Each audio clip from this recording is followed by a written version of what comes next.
চাও শিৱনাথ ব্ৰহ্ম তেখেত BPF-তে আছিলে। BPF-ৰ তেখেত যি চিফ আছিলে হাগ্ৰামা মহিলাৰী, তেখেতৰ ব্যক্তিগত সহায়ক হিচাপে কাম কৰাৰ তেখেতৰ অভিজ্ঞতা আছে।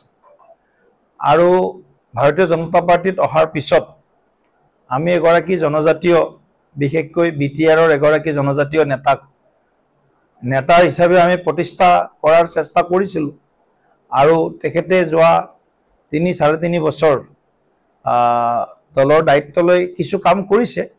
কিন্তু যোৱা 6 মাহমান সময় ধৰি 6-8 মাহমান বুলি ক'লেও ভুল নহ'ব, তেওঁ আমাৰ দলৰ লগত কোনো প্ৰত্যক্ষ যোগাযোগ, আমাৰ সভা সমিতিবিলাকতো তেওঁ প্ৰায় নাহেই। গতিকে তেনেধৰণে তেওঁ আমাৰ পৰা আঁতৰি আছিলে কম বেছি পৰিমাণে।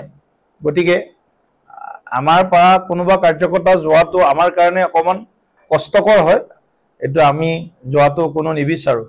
কিন্তু কোনোবাই যদি তেখেতসকলৰ ব্যক্তিগত এটা সুৰক্ষিত ভৱিষ্যতৰ কাৰণে কোনোবাই যদি যাব বিচাৰে, তেতিয়াহ'লে কাকো ধৰি বান্ধি ৰাখিব নোৱাৰি আজিৰ দিনত। গতিকে যিয়ে নহওক, মই তেখেতক শুভেচ্ছা দিছোঁ। কিন্তু BTR-ত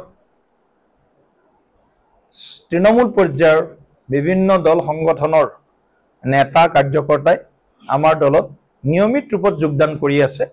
আৰু BTR-ত আমাৰ সাংগঠনিক স্থিতি পূৰ্বতকৈ বহুত মজবুত, আৰু ৰাজনৈতিক স্থিতিও কম বেছি পৰিমাণে 2020-ৰ তুলনাত আজি আমি ক'ব পৰা হৈছোঁ যে BTR-ত ভাৰতীয় জনতা পাৰ্টিক কোনেও ওলাই কৰিব নোৱাৰে।